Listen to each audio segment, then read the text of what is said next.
цагийн кандилуудын доор орвол энийг маш хүчтэй support гэж авч үздэг байхгүй. Тийм тэгээд хэрвээ доор нь гинэ. Хэрвээ кандил буцаад доошоогоо сэтлээд 60 минутынхаа moving average нь дээр нь гараад ирвэл яг энэ хэсгийг хүчтэй resistance гэж үздэг. Тэгээд яг cross хийх үед нь яг л ярьцхан нэгийн арилжаа нэгэ зүрээ ороод авчдаг гэсэн үг. Сүүл зүрэн бол бид жоохон арилж байгаа илүү хэлбэр болох гээд энэ дэр ингээд арилжаад байгаа. Тиймээс бол ер нь бол паттерны дээр яг та хэдийн бүх хардаг юмнуудыг хардаг л гэсэн үг. Тэгээ нэг сүвтээ өөр арга барил дээр гэж яахгүй. Тэгээд цагийн хувьд бол би яг маркетераас ерөөсөө арилжаа нээдгүү. За одоо ханш маркетер энэ 1176 дээр энэ чинь тий. Тэнгүүд би одоо трендийг угаасаа хүн болгонд л buy гэж харж байгаа л гэдэг алтыг. Би шууд энэ чэнээс орохгүйгээр доошоогоо нэг $20 ч юм уу $30 хөдөлгөөний доор шууд buy limit өгчтэй байхгүй жоохон өндөр лотоор. Тэгээд тэр нь бол яг миний сүүлд анзаарснаас нэг 5-аас 2 ч юм уу 1 ч юм уу очиод биелээд миний сэлийг авахгүйгээр явцдаг тийм арилжаанууд юу ойр нийлээд байгаа. Ер нь өөрийнхөө илүү биеинд амар арилжаанууд хийдэг гэх юм уу? Нухаад байдгаа. Ямар лотоор орж байна? Ер нь би фанд дээр ингэдэй. Яг нөхцөл бүрдээд ороод 2 лотоор тэгээд доотлон 1 лотоор ордог. За лайв дээр бол тэгэл 1.3-аас хэтрүүлэхгүй. Лотоор тэр нөгөө шууд бүтэн үү? Шууд бүтэн. Тэгээд тэр нөгөө фанд дээр болохоор юм шүү. Би шууд 2-1 лотоор ордгоо. Тэр нөгөө лот нь демо штэ нөгөө 1 стейж 2 стейж гэдэг нь штэ фанд дээр. Тэрийг 1-2 лотоор давуулчаад тэгээд дараа лайв руу дансан орсны дараа би лотоос нөгөө яг зүгээр брокер дээр арилждаг шиг 1.3-аас юус хэтрүүлдэг. Нэг удаа нэг тийм шиг. Танах нэр нөгөө Fires гээд фандыг яагаадсэн шүү дээ, тий?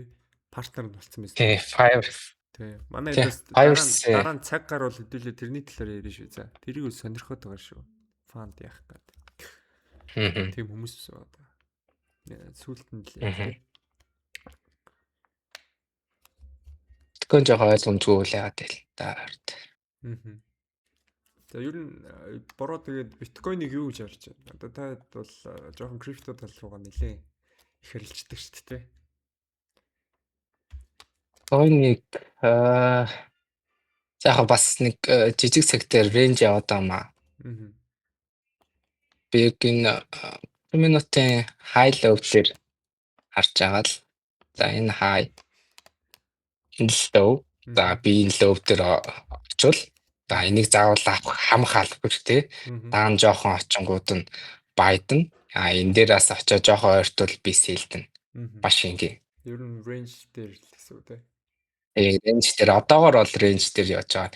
Яг том цагаараа хараад төлөө том цагаараа хараад үзвэл за магадгүй дээшлээд энэ цэг дээрээс талаас чат тий. Энэчнээс буцах болов гэж харж байна. Ер нь сэл талд орж байгаа маа, бай талд орж байгаа маа. Тий. Сэл талдаа ортогтойны сэл харж байгаа. Сэл орж байгаа. Тэгээд угаасаа USDT за нэг 60 марлуу бол харж байна. USDT угаасаа ингээд харангууд яг өмнөх том цагийн resistance дээр очсон байхгүй. Тэгэхээр энэчнээс угаасаа хүчтэй дэмжлэг аваад доошлоод энэ resistance одоо support алчаад байгаа байхгүй. Энэ хүртэл унвал биткойн чи мэдээж миний яриад байсан энэ цэг рүү очих гээд байгаа байхгүй. Тэгэхээр хэдүүлээс нөгөө USDT-гээ хамааралтай юм чи USDT-гээ сайн хараад эсрэг штэ нэрч. Тэгж харж байна да. Алтан дээр ямар бодлоо? Алт талж байна уу? Арилчихгүй байна уу? Алтан дээр би зүгээр юу ашигч шүү дээ. Лимит өгөөл аргачихдээ шүү дээ. Тэгээд яг томоохон мэдээ NFP тэр FOMC дээр бол жоон гамблчих гад байт юм аа. Ер нь хааш харж байгаа вэ? Бай юу илүү? Бай. Бай. Би одоо энийг доош энэ өмнөх 30 минутын энэ шүү дээ. Энэ дээр би buy limit өгсөн байгаа. Энэ дээр ирэхгүй бол тэгэл тэр л эцтэй тэр чигтэй л дэш яа шүү дээ. Дахиад ирэх юм бол яг ойноо гэж үзэж байгаа юм тий. 5100. Тий, ирэх юм бол pullback орж ирээд дэжлэх болов гэж бодод. Окей. За, пласын талаар ярил. Плас. Тий. Плас маань яагаад үүсгэн байгуулагдах болвоо тий? Яагаад плас гэдэг нэр өгөө тий? Тэгээд хин үүсгэн байгуулсан. Одоо хэдэн жил болж байгаа. Хэр том community бүрдсэн тий? Тэр талаар бороо сонирхолвол. За, пласын үед бол юм бол нэг тийм IP нэр амар их гарч ирээлсэн л та. Гэхдээ яг IP гэдэг чинь ер нь бол тийм амар сүртэй мөнгө олоод шалдаг бизнес модел биш тий. Тэгээ яг бид нар бол яг анх ингээд үнэхээр арилжаа хийгээд бид нар өөрсдөө мөнгө олдог. Тэгээд бүх юмын нээлттэй яг бодит үнэнгээр нь бүх юм зааж өгье гэж анх гарч ирсэн байхгүй. Тэгээ хүмүүс бол анх татгаад нэг жоохон мөнгө төгрөг нуудаг гэсэн имплиг хийгээд тэгээд тэрнгөөрөө хамтдаа авч жагаад за манай л уусаа яг гол зорилго бол мөнгө нуугаад giveaway хийхтэй биш бид нар бол арилжааны мэдлэг түгээхтэй шүү гэд яг баг-багаар уусгацсан байхгүй.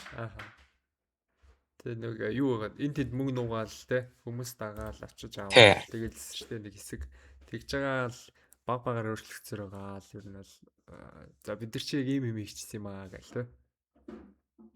За тэгээд би чи нөгөө анх 21 онд л би чи бүр ингээд дээр үс нөгөө шифу нэг хичээл гаргадаг гэсэн шүү дээ. Тэр чинь бүр хэдэн онд хэлээ чи санаж байна уу? Бараг 19 мөс үү 17 8 19. Тэгээд тэр үс чинь хичээлийн нэг 2 найзтайгаа хувааж авч үзээд $300 гэсэн баха $100 хувааж авч үзээд тэгээд би чи бүр ингээд бүх амьдралаа за арилжаанд зориулах юм байна. Арилжаагаар л full time амьдрах юм ингээд ботцсон байсан хгүй. Тэгсэн чинь нөгөөх нь болтгүй. Тэгээд тэр чинь болохгүй байхаар ингээд хүн чинь ингээд амар сонь ингээд сэтгэл готолтой ороод ямар ч найдваргүй болчихдаг юм билээ те. Тэгээд би чинь IP-нэрийг яг team хүмүүсүүдийг битгий ашиглаа зүгээр хаяасаа тий яг ингээд хажууд нь хамт ягаад анхнаас нь заагаад сургаад яг бодит зүйлийг ойлгуулаасаа гэдэг үүднээс нь зүрэн бол ойлгуулахыг хүссэндээ анх пласыг үүсгэн байгуулчихсан байхгүй юу? Тэгээд арилжаа хийх чиг бол жоохон энийг яг өөрийн гэсэн орлогын модуль болохыг хүсэж бол нэмэлтээр хүн нэг тийм хідэн 2-3 орлогын үүсвэртэй байх ёстой байх гэж би боддتي ер нь бол. Арилжаа хийхээсээ өмнө давхар гэсэн үг. Арилжаанаас гадна. Тий, давхар эсвэл ажил хийдэг ч юм уу тий. Тэгэхгүй л нөгөө хүмүүс чинь ингээл яг ингээл одоо амар ингээд тархинд угаагаад байгаа шүү дээ. Инфлюенсер, арилжаач инфлюенсернэр $1000 цэнэглээл $2000 цэнэглээл шууд марчин шахаал мөнгө олдог юм шиг ойлгуулах гэдэг байхгүй. Амархан юм шигээр харагдуулаад байна гэж. Тэггүйгээр чи зөвөр үнэхээр арилжаа хийж сурмаар энийг үнэхээр яг бодит өөрөө орлогоо болгомоор л ихлээр наан юм 2-3 шүү. Доод нь 2-3 тэр алдсан мөнгөө нөхөр хэмжээний болчоод арилжааг хийгэрээ л гэж зөвлөмөр энэ да. Окей. За манай хоёр ер нь хизээ юу одоо хэдэн жил болж байна арилжаа анх сонирхож эхэлснээс хойш. Тэгээ хизээ одоо ашигтандаа оров те. Одоо бол манай хоёр чи full time trade хийгээд явж байгаа те. Тэнгүүт л хизээ анхны одоо ашиг руугаа ороод brick cave-д алдагдлаа нөхөөд те. Тэгээ ашиг руугаа ороод явсан бэ. Ер нь хэдийн хугацааны өмнө. Яг юу штэ одоо бараг 7 модон жил арилжаа сонирхоо дунд нь жил хаяал те энэ худлаа юм байна. Эдэр гэж явал нийт 7 жил болсон байна. Тэгэд яг ашигтай трейдер болоод ер нь бол сүүлийн 5 сар л болж байна би бол. Яг ашигтай болоод яг өмнө нь бол яг ингээд алтаж оноод ашиг игээд алдаад тэр чинь би яг ингээд тооцоолохгүй байгаа шүү дээ. Win rate ерөөсөө бичихгүй, trading journal хөтлөхгүй. Тэгээд бол нэг 2 жил болсон баха. Гэхдээ яг үндэ би тэрийг бол ашигтай гэж хэлэхгүй. Сүүлийн 5 сар л ер нь бол яг тогтмол нэмэгтэй явж байгаа. Яг саяны арга бариллаараа гэсэн үг те. Тийм SL-ээр хэдэн пип тавьж гин рүү. Дийлэх ярилцаан дээр. Одоо хэдэн үе дансныхаа хэдэн үеийг кристалд оруулт нэг ярилцаан да. За яг ойлгомжтой явах үднээс нь $100,000 данс хэлээгингүүд яг өдрийн $3,000 алдах эрсдэлтээр тавиал нэгийг харсан 3. 3,000-ыг эрсдэлд оруулаад $9,000 төгсөлт гэсэн үг. Одоо лайв данстай юу бро? Light dance би яг сүлд үтсэн.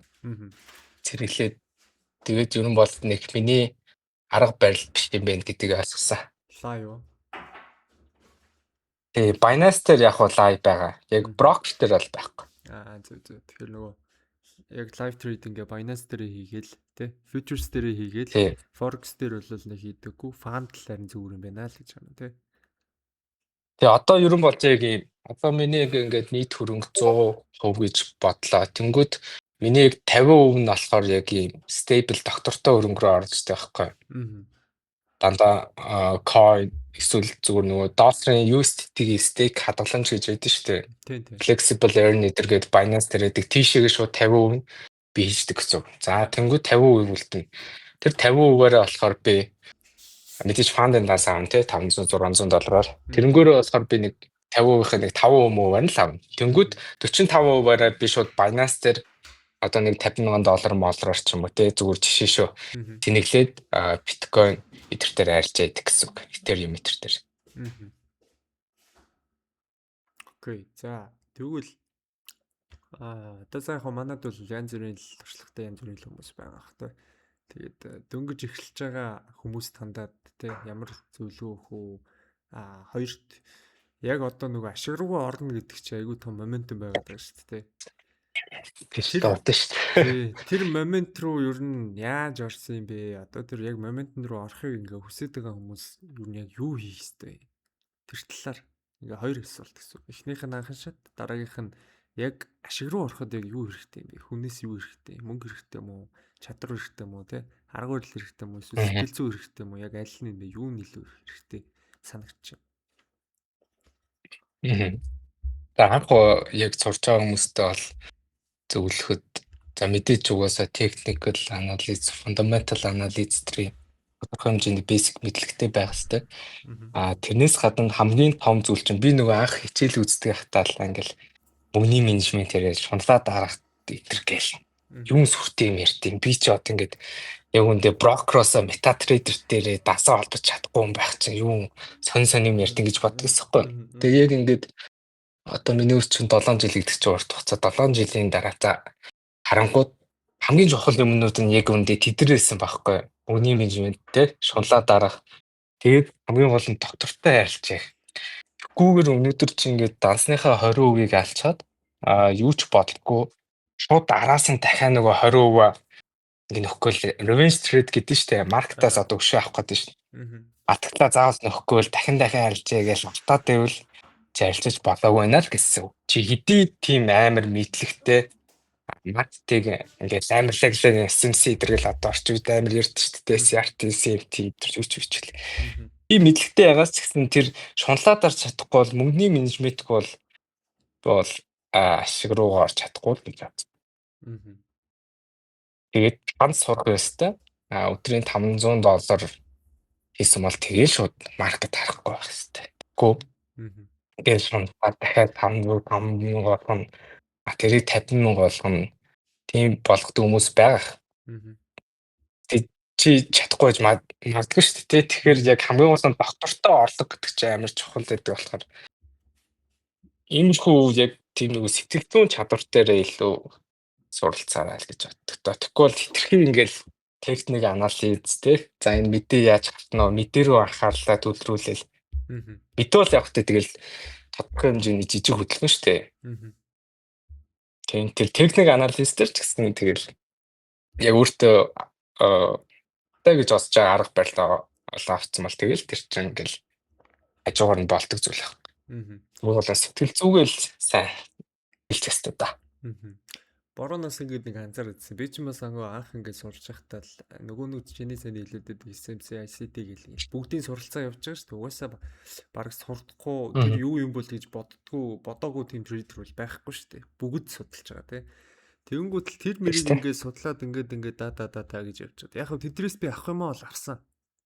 Авууштай юм бол байсан тий. Тэдрийг бол авахаа бол ингээд авчиж байгаа. Ингээл өөртөө ингээл за энэ зүгээр юм уу да гэсэн юмнуудаа туршиж үзсээр байгаа л тэгээ одоо нэг ингээ гайгүй яг өөрийн арга барил гэхээр юм тогтцож байгаа байхгүй. Тэгэнгүүт л ингээ эргээ харахаар нөгөө хамгийн basic ойлголт буюу support resistance volume те. За тэгээ нөгөө order plot гэдэг юм аа. Яг тэр зүйлүүд чинь ингээ хамгийн ихэнд үзчихсэн миний одоо сурч исэн хамгийн анхны арга барилууд одоо баг ингээ эргээд би тэдрийг ингээ баг ашиглаад эхлээд явцсан. Тэгэнгүүт л нөгөө сүлд сурсан юмнууд яг хаа зүгээр нэг юм ноу хаа болоод үлдсэн тий. Тэгэнгүүт л тэрийг ерөөсөө нэг айхтар эргэж одоо бол нэг ашиглаад байгаа юм байхгүй байхгүй. Би хамгийн анх барыг сурч исэн юмнуудаа л одоо ашиглаад ашиг хийж байгаа гэсэн. Тэгэнгүүт л тэгэл нөгөө нэг амар ингээл хэцүү нэр томьёогоор бодоол тий. Энэ зах зээл ч өстой дийлдэхгүй гэл сурхаас айж имигээд идэг хүмүүс байдаг шүү дээ. Орохгүй эхлэхгүй. Наач өстой том салбар зөндөө хэцүү ойлголттой гэл тий. Тиймэрхүү хүмүүс бол бас байгаад байдаг. Тэдэрт зөвлөж юу нь юу гэж хэлэх вэ? Одоо хилдэггүй хүмүүс гэсэн. Ерөөсөө үйлдэл хийдэг. Халаас хараал тэ гоё ингээл хараал явж идэг хүмүүс. Тэгтээ бол бас ярьж байгаа нь бол хэлсэн шүү дээ. Наа ч юм бол бас тэ жоохон гамбл судлаад өө ер нь наатгар чи яадаг юм шүү дээ гээл тэ. Тиймэрхүү юм бол ярьдаг хүмүүс аюу их байдаг. Тэгээ мань бол яг ууг нь энэ зүйлд бол тэ тууштай ингээд цаг хугацаа хөдөлмөрөө ингээд зарцуулчих юм бол өөр шимээ хүртдэг гэж боддог байхгүй. Тэгээд тэр инфлюенсер гэсэн үг. Яг инфлюенсер гэхээсээ илүү тэгэхээр зүгээр л нөгөө одоо юу гэмт нийгмийг одоо дайсна гэж боддог ч нэг тиймэрхүү бодолтой хүмүүс үүдэг шүү дээ. Бүхнийг ингээд те дандаа зөрж боддог. Хүнээс зөрж мөрдөг те. Одоо арилжаа хотлаа штэ модлаа штэ гэлээ. Тий. Яг нэг тиймэрхүү хандлагатай хүмүүс л аюу хөөдөг шүү дээ. Тэгээд тэдэрт мань болохоор хэлмэр өгдөг нь за худлаа гэж болно те. Гэхдээ чамд л худлаа шүү те. Өөр хүмүүс бол чадж байгаа шүү гэдэг. Тиймэрхүү байдлаар зүгээр дотроо боддтой. Тэр хүмүүсийг юу гэж боддог вэ? Ер нь энэ арилжаанаас те full time trade болоод ингээд ашиг хийгээд яваад амьдраад явах боломжтой мó гэдгийг юу асуух гэдэг. Тийм би ч өөрөө ч бас яг тийм лээ. Тийм л хүн байсан л та. Би ч бас ингээд худлаа модлаа гэл те. Шал хотлоо идэр зүгээр ингээл доороо хүн илсүүлээл тэдрийнхэн арилжаанаас мөнгө олдог идэр гэж боддог гэсэн хэвгүй юм. Би ч зүйлээ 10 жил хийж шантраад игээл яг тэгэж боддог. Тэгээд тэр хүмүүсүүдийн бодлыг бол буруутгахгүй л тээ яг үндэ. Угаасаа тэгж бодгоос зүгээр аргагүй л идэх л та. Тэгэхээр одоо яг тэрэн дээр л яг одоо IP нарын үүрэг гарах гэдэг шүү дээ. Энэ яг арилжааг зөв талаас нь ойлгуулах, танин мэдүүлэх. Тэр IP нэр л яг ажиллаад за одоо ажиллаа гэхэнжээ гоё талаас нь тайлбарлал, гоё талаас нь контент хийгээл яваад тэгэл багаараа тэр хүмүүс уусаа ойлгох нэг нь ойлгоол тэгэл ойлгохгүй нэг нь тэгэл тэр стил гэж бодсон байна л.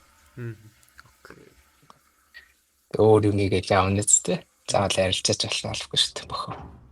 Тэг угаасаа бүгд бас чадахгүй шүү дээ боломж юу. Тэр нэг өгөгдөл бас байгаад байдаг тий. Яг үнэш.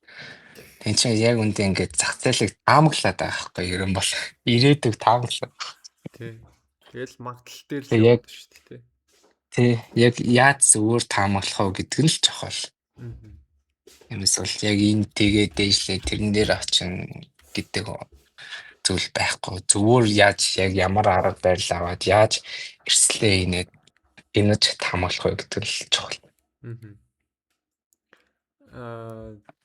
Юун дээр одоо пластер ер нь ямар үйл ажиллагаа байгаа юм бэ? Хэрэглээ шүү дээ. Пластер ер нь бол одоохондоо жоохон тийм 50 байна. Гарч ирж ихтал нэлээ контентер бөм бүтээл мань үрлэнгээ рил мэлдэнэс та фан маань рил мэлдэн нарцал тэгэл явдаг гэсэн. Тийм тэгээ ер нь бол илүү тэр нөгөө хүмүүсийн одоо яг нэг юм нийтлэг IP нэр эдэн штэ. Нэг бол Flex нь нэг бол сурвалт зарна. За би ерөөсөө хүн амьтан буруутгах биш. Эдгээр нь зөв ч хийж болно, буруу ч хийж болно хамаагүй. Гэхдээ Plus болохоор жоохон нөгөө өөр илүү өнгөөр брендээр гарч ирээ гэж бодсон. Тэр нь юу гэхээр нөгөө арилжаачдын яг хэрэгтэй туссан бай тэ. Арилжаа эжигт нь одоо юу хэрэгтэй тийм. За ороод нэг чат GPT шиг нэг арилжааны туслах байвал тэрнлүүгөө ороод яг за тийм хашин юу эсвэл тэр брокерийн спред нь хэдийн нэтэрхий нэг асуушдаг туслахтай нэмэлтээр арилжаачд ингээл ямар ч ашиггүй нэг хүний доор орцсон байдаг тэрийгээ ч өөртөө мэдээг өгөхгүй брокер төр. Тэнгүүд бид нар болохоор өөртөө IP болоод за та манай доороор таны хийжээгээ баталхнаас ч би танд загаад ашиг өгье. Cashback бүр бодит cashback өгье гэдэг. Тиймэрхүү юмнууд нэмсэн. Тэгээ сургалтуудыг өнгөө олгоё гэж зорьсон. Тэгээ сургалтууд бол яг үндэ одоогийн байдлаар нэг 30-40% дээр л явж байна. Ер нь сургалт морголт бол өнгөө хийгдэж явж байгаа. Хамгийн гол нь Forex-ийн сургалт бол гэхдээ үнэтэй байх ёсгүй шүү хүмүүс. Тэрийг бол. Нийтлэг үнэтэй сургалт давна гэдэг чаас тийм шүү, тий. Угаасаа манай свисчл байгаа л үттэй тэр талаар. Манай бүгдийн хэсэд бүгднгээс нь аваад явцсан гэж байгаа шүү дээ. Итгэе бас нөгөө ингээд ийш тийшээ өсрээд юм шүү. Тийм тэгээд нэг үнэ дагсан мал тэр хүн тэгээ тэр хүнийхээ юмээс сураад явал зүгээр ахаа. За тэгвэл бороо. Арга барил чухал юм уу? Тэ? Яг арга барил үнэхээр чухал юм уу? Чи юу гэж одоо чиний арга барилыг харангуут л ерхий нэлээ энгийн болцсон тий. Зөвхөн нэг индикатор ашиглаад кросс дээр нь энтринүүдээ нэнэ. Тэгээ яг хоо том ASL өгчөж байгаа байх тий. Тэгээд арилжаачдаа нэг явуулчихлаа. Ерхий профиттэй байна гэж шүү дээ тий. Тэгэхээр ер нь одоо баг арга барил нэг тийм чухал биш юм шиг санагдаж байна уу чамд? Юу гэж бодож байна? Арга барилыг ингээд сурах хэрэгтэй. Эхлээ явж байгаа хүмүүс угаасаа мэдээ сурах хэрэгтэй л та. Ямар нэгэн ч яхаа бүгдийг сур зүгээр хамаагүй. Бүгдийг сураад авчих. Тэгээд тэрхэн ирээдүйд одоо нэг 5-6 жилийн дараа ч юм уу чарт харахад илүү төхөн болчтой байхгүй. Тэгэхээр арга барил бол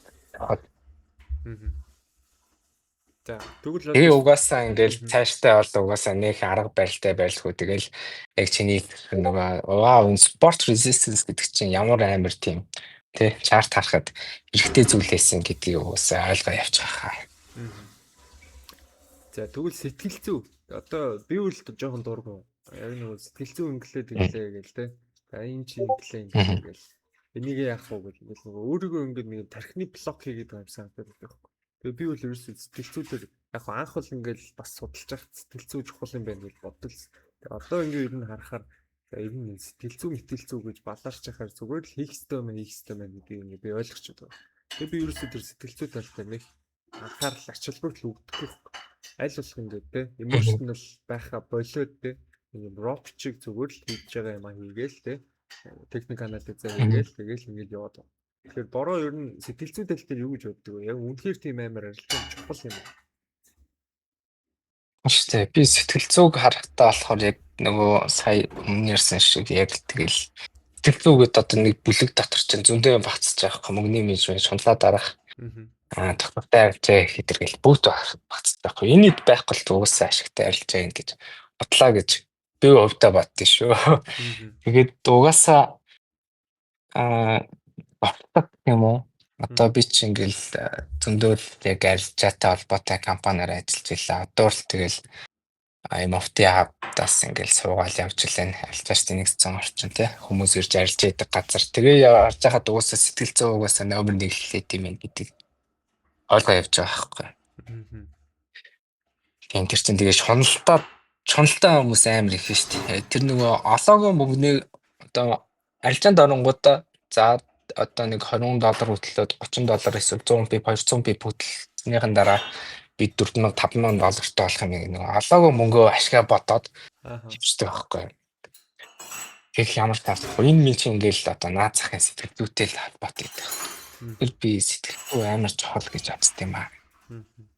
Тэгээ яг хөө ингээд чам шиг ч юм уу те өөр одоо арилжааш байгаа шүү дээ бас ингээд сэтгэл зүгээ ингээд хинаас сурцсан тэнгүүтээ өөртөө ингээд хинаас сурцснаа ч ингээд бүр тоохоо болцсон те. Тиймэрхүү хүмүүст бол угаасаа нэг чухал биш ээ.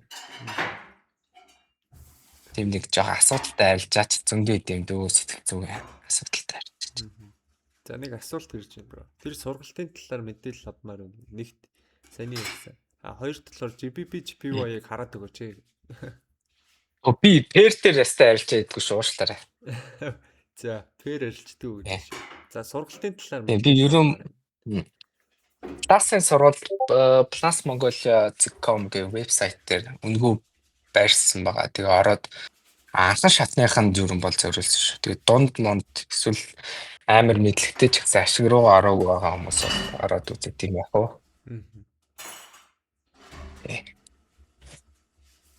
Тэгээ өөр брод ярихыг хүссэн зүйл байна. Өөрөө тэгээд яг уу миний анхны ингэж нэг Discord төрлөө орж ирж байгаа. Бага болохоор тэгээд нэг жоохон таны юм ярьсан байж магадгүй шүү. Тэгээд манайд гой зүгээр хүлээж аваарай л гэж байна та. Тэгээ манайд гой асуулт байна. За арилжаа одоо ч яриа болов байна. Ер нь Нью-Йоркоор арилждаг уу? Ямар сизон дээр арилждаг вэ?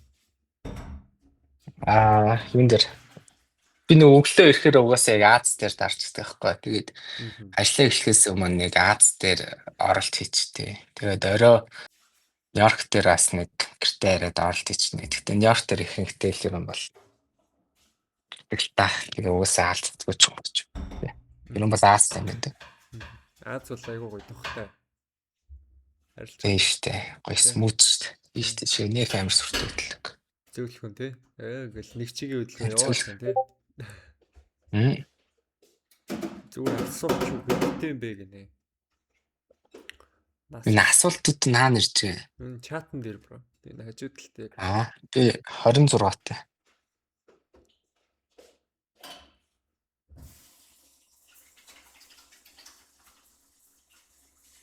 Би энэ сая нөгөө өдөр чи Discord ирсэн штэ. Тэгээ би Discord нэгээд энэ хүмүүсүүдийн Discord-ыг орж үзсэн аахгүй арилжаа штэ.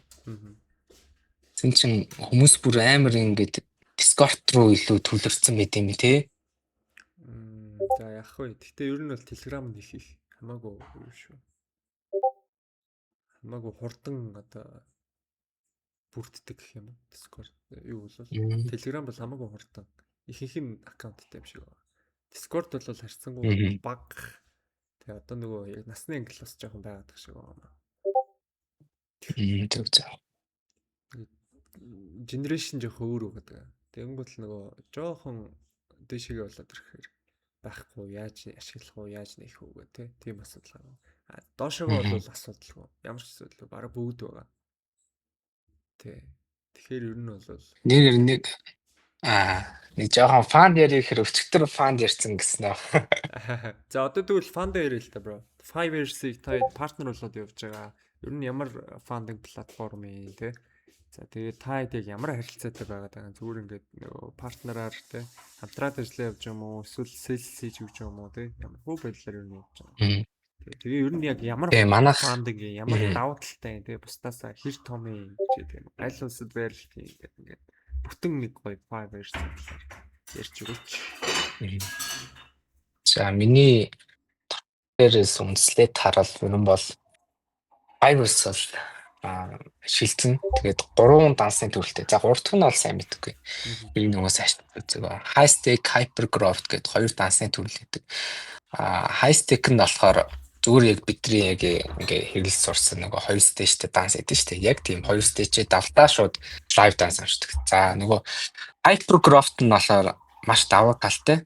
10-20 мянган долларын шууд live данс зардаг байхгүй. Тэгээд тэр данснууд дээр шууд 10% profit хийвэл дансын шууд дагдлцдаг. Тэнгүүтээ тэр 10% profit-аа шууд эхний ээлжинд 75-75-аар хувааж авдаг. Тэгээд тэр нь дансан томногт болсон ингээл 80 20 90 10 метр гээл тэг явцдаг. Тэгээд дансаа бүр $100 хүрэлт өсөх боломжтой. Тэгэхээр юу вэ? Шууд лайв данс чаленж худалдаж явах бөгөөд шууд лайв данс худалдаж авчдаг. Тэгээ ашиг хийж чадсан бол яг гоо балансаа нэмүүлээл ашигаа гал мал гэж хувааж явж байгаа сүүл рүүгээ тэгэл бодвол 90 мараа 95 маа гэж явах те. Ихсэл арилжаач нь ихсэл. Тийм. Гэтэ нэлээд жоохон дурсгалтай хүмүүс л тэрийг арилжаа ивэл зүгээр байхаа. Дурсахгүй хүмүүс бол тэгээ хайрын тэр чинь $20,000 дансан л ихэл $850 байх. Үнэтэй юм байна те. $800 чинь тий. Тийм штэ мөнгө штэ. Тэгээ алдчихвал хайрын мөнгө. Тэгэхээр сайн дуртай болж байгаа л демо дээр арилж байгаа л хэвсэн зүгээр аа. Тийм демо трейлер байд юм уу? Автомат дээр идэг. Автомат хийх үзэж байгаа. Тэгээд таталтматал ямар ч асуудал үүдээ тэгээд манай гоё сонирхоод үзүүлэгчгүй. Та хэд бол юм. Хамгийн гол тий нэлээд үтсэн. Ямар ч асуудалгүй гарчдаг. Криптогоор бол нэг 2-3 хонцт юм аа. Юун дээр автомат дээр. Fiverr дээр бол нэг 5-6 хонцт шүү. Тэгээ Fiverr-ийн нэг давуу тал нь за. Fiverr-ийн нэг давуу тал нь нөгөө юу аахгүй. Daily loss руугаа очингуудаа шууд аккаунтыг хураадгүй. Зүгээр daily loss дээр нь очингуудаа нөгөө daily pause гэдэг daily зогсол гэж яддаг. Тэрнэр нь очингуудаа шууд асын итгэхгүй болол 24 цаг итгэхгүй болол за та 24 цагийн дараа арилж байгаагаар үргэлжлүүлээ гээрээ гэд санаалцдаг. Тэр нь амар гоё. Тэгэхээр шатахгүй юм биш үү те. Шууд daily хүрээнгүүт шууд арилжааг хаагаа ич юм. Тий. Fiverr-ын хамгийн том давуу тал нь тэр байхгүй. Тийм биш. Тэгэхээр чи наа чи ер нь бол санаа нь бол амар сайн арилждаг олон хүн тэгэл болъё л гэдэг санаатай биш үү? Эцсийн дүндээ тий. Сайн л арилж тийм нэлийн татгалтай шүү. Яамаа вэ хамаагүй байна. Зүг. Ачнаас гоё л юм. Эсвэл давуу тал үү тий. Яг ийм пропл байхгүй шүү. Ерөн бол гэдэг сая тэгээд 10 жилийн явгаа байсан тэмдэглэж ил. Fiverr-ст. Хаанхын фанд юм бэ? Аль улс бэ? Израилийнх юм бил. Headquarter нь Израильд байт юм лээ. Окей. За ингэнэ бро. Анхны том ашиг хэд байсан бэ? Нэгээс бол. Анхны том ашига. За анхны том ашиг бол миний хувьд бол яг $1,000 лээс. Анхны том ашиг шүү дээ. Дүнгээрээ ш. Тэгэхээр $1,000 бол гойд бол надад бол амар их санагдсан. Гэхдээ тэрийг яг ингээд close-ийг харчаад тэгээ босож арилжаад ороод алцчихсан. За ингэж байна тэгвэл. Цагуудын онцлог юу вэ гэнэ? Арилжааны юу дээр ирж байгаа шүү. Арилжааны цаг ирж байгаа шүү. Сешн даа. Тэ.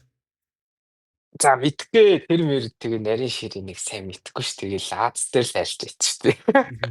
Liquidation арай гайгүй. Нэг чигээ хэлсэн ингээл. Chat GPT-гээс ороод онцлогуд гэдэг асуучихгүй. За энэ ашиглаад байгаа индикатор чинь яаж ашигладаг бэ? Trading view дээр үл байдаг юм байна те гэнэ. Байхгүй энэ зүгээр манай найз бичсэн юу гэнэ кодын шууд юу л нь оруулчихсан. Юу лээ нэр нь. Тий. Шууд кодоор price.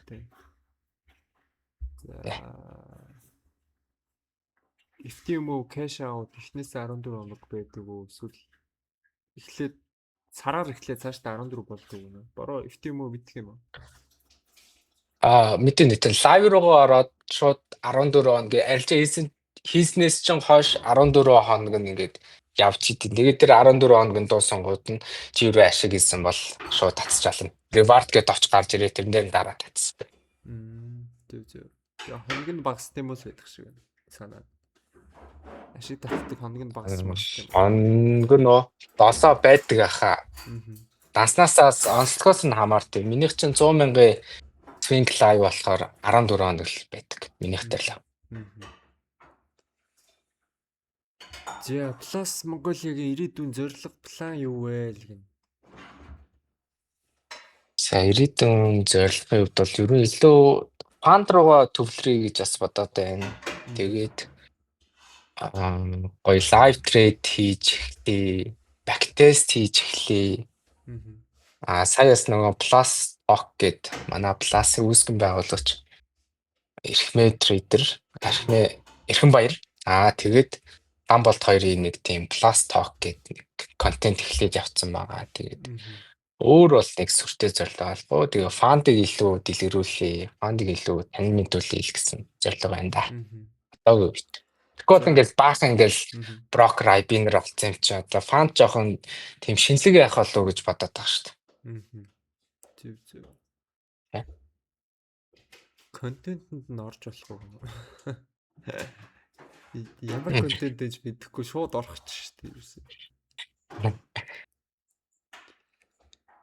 За ингэнэ бро. Одоо ингэж за эхэлж байгаа хүнд заяа. Эхэлж байгаа хүнд фанс зүгээр үү? Эсвэл одоо нөгөө за би ерхэд асуултыг ойлгочлаа. Эхэлж байгаа хүн ер нь фандаар арилжаад мөнгө босгосон дээр юм уу? Кэшээ арилжаж явж байгаад фанд руу орсон дээр юм уу? Ер нь аль нь зүгээр юм бэ л гэж байгаа юм. Санаа нь бол. Жохоо ойлгож өгч. Кэшээр арилжаа хийж игээд гэхээр бас хэтгүүлтэй. Тэгэхээр л миний нөгөө анх яриадсан заавал мөнгө арилжаатай холбоотой юмар бас хаалгүй шүү дээ. Ажил хийдэм үү эсвэл жижиг бизнес хийдэм үү эсвэл зөндөл гой онлайн юмнууд байгаа шүү дээ. Тэгэхээр тим юмар хөрөнгөө илүү найдвартай, илүү тогтвортой юмар хөрөнгөө босгож жагаад тэгээ араас нь чи лайв руу орно уу эсвэл фанд руу орно, криптолоор орно гэдэг чинь чиний өөрөө чинь хувь нь дурын сонголт байхгүй. Тэрнээс ч нэг ялгаа бол байхгүй гэж бодож байна. Нэг ялгаа бол байхгүй. Тэгэл яг хувь хүний онцлогоос л шалтгаална л та. Надад бол илүү фан зогч байна. Надад би бол брокер дээр Forex дээр пэр алтмалт арилжаад дэмий юм байна гэдгийг ойлгоцсон. Надад крипто зогт юм байна, фан зогт юм байна. Тэрийг би ойлгоцсон байхгүй турш. Тэр өмслээд. Тэгэл одоо тэр хоёроо гээл явж байгаа тийм. Тэр хоёроо гээл тогтмол орлоготой ажлынхаа хажуугаар тогтмол орлого олоод явж байгаа гэсэн. За бороо одоо ингээд нөгөө нэг ер нь одоо арилжааг ер нь кастлын орлого гэж боддог, нэмэлт орлого гэж боддог тий. Тийм юм шиг үү тий. Тийм би одоо ерөөсөө арилжаад бас итгэхгүй л байгаа нэг тийм trust issue-тэй байна. Одоо л би ингээл яг full time trader би өөрийгөө ингээ арилжаач гэж хэлэхээс чинь яг үнд ингээ өөрөөсөө жоох ингээ хичээдэг байхгүй. Яг нь сүүлийн 1 жил би доктортой арилжаа хийж гэлээ л та. Гэтэ одоо л итгэдэггүй. Хашинд итгэдэггүй, маркетт итгэдэггүй, маркет мейкерүүд итгэдэггүй. Тийм тэгээ би ажиллаа хийж байгаа 9 to 5 би нэр 9 to 5 ажил хийдэг. Тэгээ хажуугаар нас хэд хэдэн миний хувийн хаслууд идэг. Тэр эдтэй л итгэдэг гэсэн үг. За ер нь хэдэн хаслыг идэг. Хэдэн revenue sourceтэй хэд вэ? Зүгээр тоон. Ажлыг оруулахгүйгээр бол нэг 4 байна. Үнцэн ажлаас гадна 4 нэмэлт орлогын их усүр байна л гэсэн үг тийм. Тэгээ сүүлтээс арилжаач ч гэсэн ер нь бол нэлээд гоё бол ирчээ. Тэгээд арилжаагаа оруулал бараг 5-аас орсон юм уу? Окей. Яа хашаас алдчих хонолт орж ирсэн. Бай.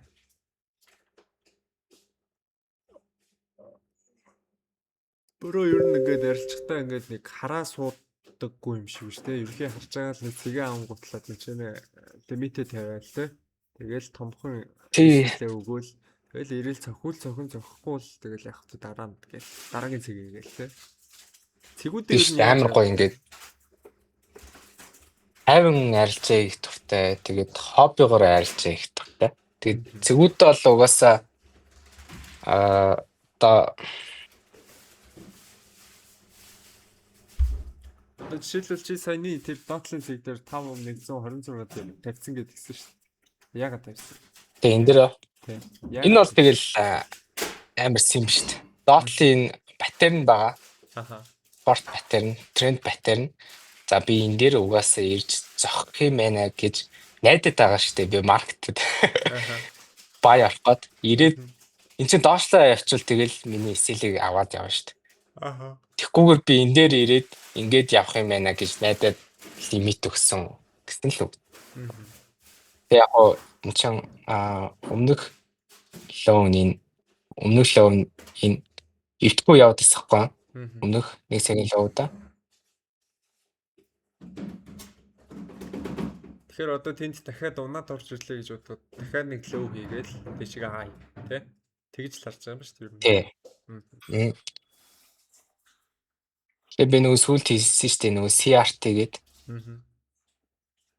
CRT сүүлийн хай сүүлийн лөө хоёрыг холбоол рейнж амнаал гэж үздэг. Онол юм шиг лээ. Яг мэддэг хүн байвал би жоохон буруу ярьж магадгүй шүү. Түн суралцаад энэ CRT-г сонирхоод явж байгаа шүү. Одоо юу те. Тэгээ одоо энэ энэс нэг доошлох байхаа энэ 60 минутын 1 цагийн moving average-с яг л энэ нөгөө cancel ингээд cross-ыг ороод ирсэн байхгүй. За одоо cross хийж гин гэсэн үг шүү дээ. Тийм cross хийгээд одоо энэ миний зурж байгаа энэ бол candle. Тэнгүүд энэ бол нөгөө 1 цагийн moving average жаахгүй. Тэгээд энэ дээрээсээ support аваад би дээшлээд энэ хаяастай энэ дээр очиад ер нь бол ашиг аавна энэ зорилготой байгаа. Гэхдээ дахиад нэг жоохон доошлохын хүлээнэ энийг бас. Бол энэ хавцаа нэг. Тэгээ энэ угаасаа алдсан нэг тэгж унж орж ирдэ шүү дээ. За болцтой ингэ шалгатлаа л идэх байхгүй. Доошлонгууд нь бэг энэ цэг дээрээс ч юм уу те. Наа чи хэдтэй орно гэсэн план гаргал. Санийх чи ирлэр юм. Би энэ дэс нэг цэг харчаад. 5136. 36-гийн дараа тий. Аа чи юу штэ. Өглөө миний өглөөг нэ өдөр урдаг цаг шүү дээ наа чи. Яг тэгсэн штэ. Яг 36-аас ч ороод тэр саяны 90 хэд үлээ. 87 малаа. За 80 хацаа байцаа. Асаах. Яг над зүнээс ч ороод. Хоёрсан шүү дээ. Наач нөгөө 15 liquidation гэдэг өмнөх чи candle-ийн томруулаа л та. Яг 36 хүрсэн candle юм.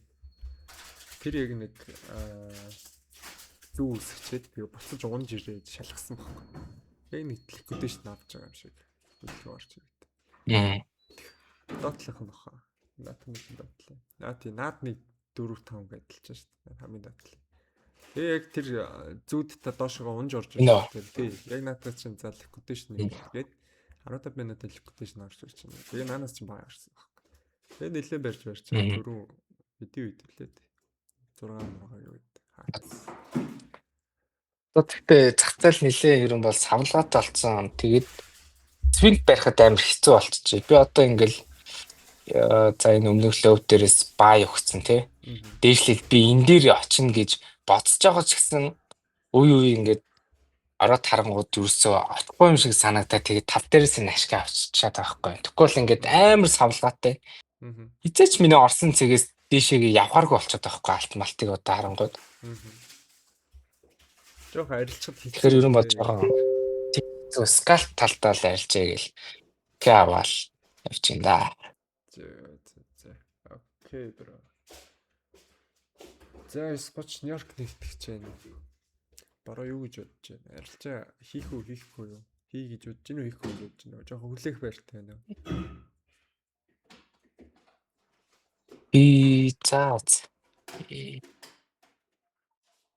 Би өдөр нэг юун дээр өгсөн маа айдиа. Би бас нэг хөөрхөн юу хөтлөд байгаа шүү дээ. Юу?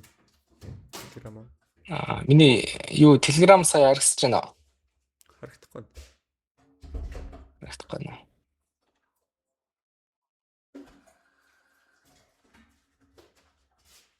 Баач.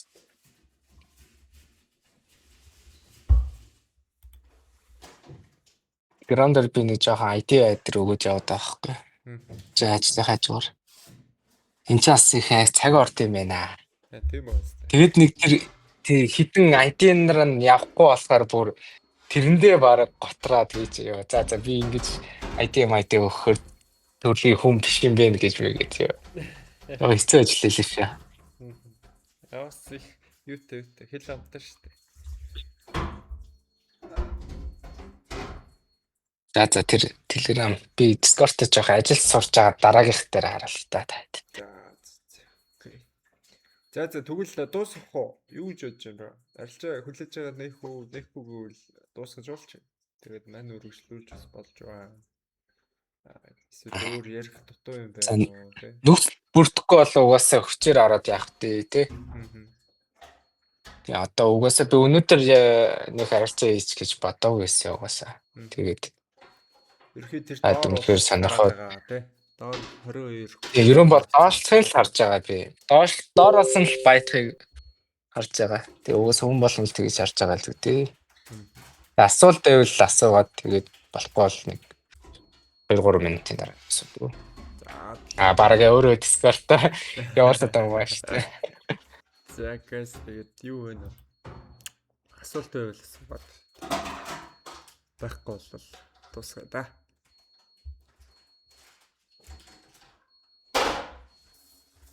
За гайгүй юм шиг байна. За. Окей, баярлалаа тэгээд орж ирсэн. Дараа тэгээд. За, thanks bro. Тухтаа орж ирээрэй. Ой. Сонирхолтой experience ялла. Олон хүмүүсийн донд ингэж онлайнаар ярих таатай байлаа. Баярлалаа. За баярлалаа bro. За бай.